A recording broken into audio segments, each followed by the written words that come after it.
Okay,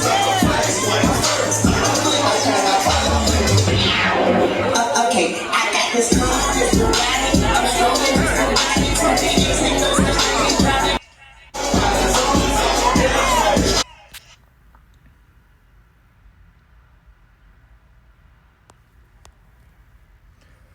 Shalom. First and foremost, before I get started, I'd like to give all praises, honor, and glory to Yahweh, Bahashem, Yahweh Shai, Bahashem Rachakodash. Double honors to the apostles, bishops, and elders of Great Millstone who rule well and teach well and taught us his truth. And Yahweh Mahar Lahab Akarim, which is Godspeed to the elect. All right, this is Brother Thabwa, Lord willing, coming back to you with another edifying lesson in the spirit and power of Yahweh, Bahashem, Yahweh Shai. Yahweh being the true name of the Heavenly Father, who the world ignorantly calls God, and Yahweh Shai being the true name of the Heavenly Son, who the world ignorantly calls Jesus. All right, and I don't have a title for this lesson quite yet, but it's concerning, the Passover. As we just Passover was about 14 days ago, I believe. Yep, 14 days ago, which was the first, which is the new year. That's the real new year. Okay. And as you seen in the video I just played, you had IUCPK's Passover. Now I don't know if they all bunch up in one together, from the leaders on down, but I know that was one of the IUCPK Passovers that was held. And now through the video you have people who think that there's nothing wrong with that, what they're doing, but essentially concerning the matter, and that there is something wrong, and those guys are going completely off. You see? Now I looked up in ChatGPT, what does Great Millstone teach about Passover and how do they link it with Yahweh Shai death? It says Great Millstone, often abbreviated GMS, is a camp within the broader One West Hebrew Israelite movement. Their teachings about Passover are closely tied to the interpretation of Yahweh Shai's death as the fulfillment of the biblical Passover sacrifice. This is how Great Millstone teaches about Passover. It says in their doctrine, GMS teaches that Passover is a commanded annual memorial based on the law of Moses. Then it brings up Exodus 12, right? It's a sacred high holy day, or it's a sacred holy day, yeah. It says it commemorates Israel's deliverance from Egypt, but also has a prophetic spiritual meaning. They reject Christian holidays like Easter, right? Because in the scriptures you'll see that word Easter, pop up, dealing with Apostle Paul, but that's really going into the Pesach.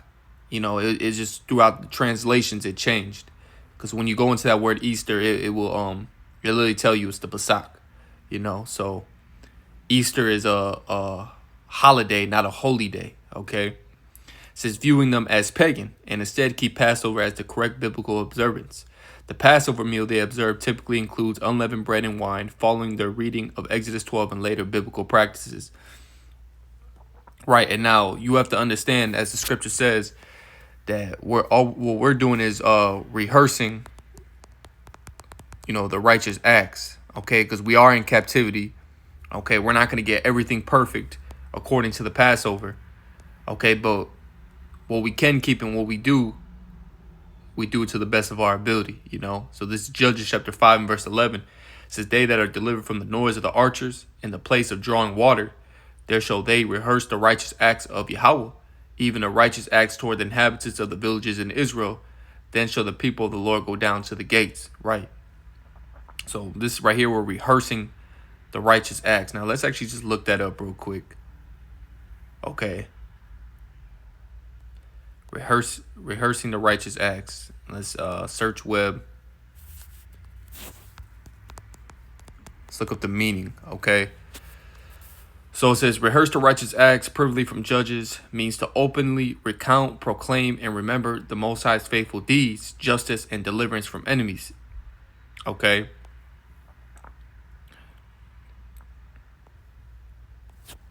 It doesn't really give me what I want, but it's all good. Call to Okay, going back, it says how they link Passover to Yahushai's death. It says GMS strongly connects Passover to the death of Yahushai, whom they often call Yahushai, or similar Hebrew transliterations. It says they teach that Yahushai is the Passover lamb based on interpretations of passages like 1 Corinthians 5 and 7. Yahushai, our Passover, is sacrificed for us, right? Because now it's remember, Yahushua didn't come to destroy the law nor the prophets, but he came to fulfill.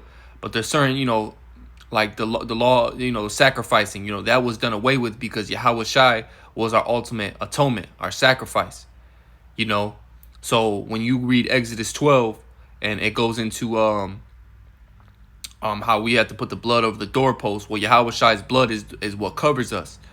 Okay. It's Yahushua's blood that covers us now.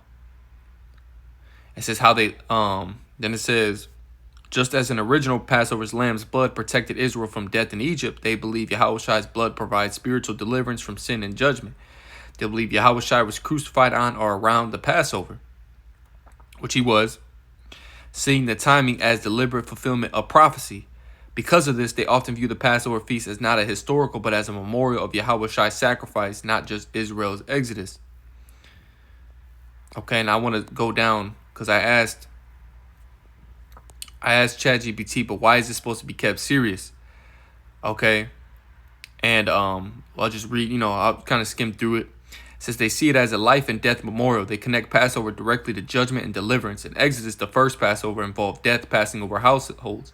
In this view, this wasn't a celebration event. In a casual sense, it was about being spared from destruction. So they treat it as a reminder of serious consequences: life, death, sin, and judgment. Okay. Yeah. Let's continue reading. It says they believe Yahushua fulfilled it through suffering, not celebration. You see, right? And that's one of the main other points. Okay. Yahushua, the night that he was crucified, okay, there wasn't, the disciples weren't partying, having fun, okay, and enjoying, themselves at all. That was the night Yahushua, he was crucified. In that whole setting, when you read, the night, where Yahushua was, where he mentioned, this is my blood, drink the wine, for this is my blood. And to that extent, let's see if I can find it real quick. I believe it's Matthew 26. Yeah, Matthew chapter 26, verse 28. Okay, let's actually let's just go to it real quick. So this is Matthew chapter 26. And I'll start at verse 26. It says the Lord's Supper instituted. It says, and as they were eating, Yahushua took bread and blessed it and brake it and gave it to the disciples and said, take, eat, this is my body. And he took the cup and gave thanks and gave it to them, saying, drink ye all of it. For this is the blood of the New Testament, which is shed for many for the remissions of sins. It says, but I say unto you, I will not drink henceforth of this fruit of the vine until the day when I drink it new with you in my Father's kingdom.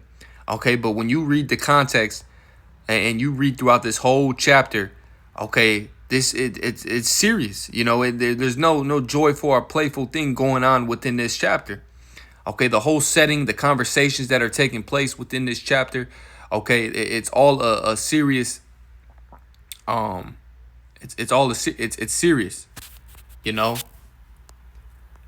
So they said they believe Yahushua fulfilled it through the suffering, not celebration. It says the lamb in the original Passover was killed. Yahushua's death was violent and sacrificial. So the memorial of it should reflect solemnity, not festivity. And right there, it's serious. That's what solemn means. Solemn assembly. It's a serious gathering. Okay? That's why they lean away from anything considered party-like or light-hearted. See, in the example that you just seen with ISUPK for their Passover, and that's not just them. Okay, you had Genesis, like, what is his name? Deacon Assad. Or not Deacon Assad, or whatever his name is, Assad and Akah. We know they didn't want to eat bitter herbs, and they were talking about, I'm not eating that, and they were going to eat romaine lettuce as a bitter herb, and different things like that. You see all these different camps and these different guys, they're not taking they don't take this thing seriously, man. All right, and there's a punishment for not taking the Passover serious. Okay, there's a certain way that it's supposed to be done, and there's a reason why it's done that way. Okay, it says so. Yeah, now let's go to the scripture. Okay, this is 1 Corinthians 11, and I'll start at I'll read verse 27, and I'm going to get into a different translation. It says, "Wherefore whosoever shall eat this bread and drink this cup of the Lord unworthily shall be guilty of the body and the blood of the Lord." Okay, when you go into that word unworthily, it means irreverently, which when you go into that word, it says showing a lack of respect, okay, lacking proper respect or seriousness. So that's what it means to eat and drink it unworthily.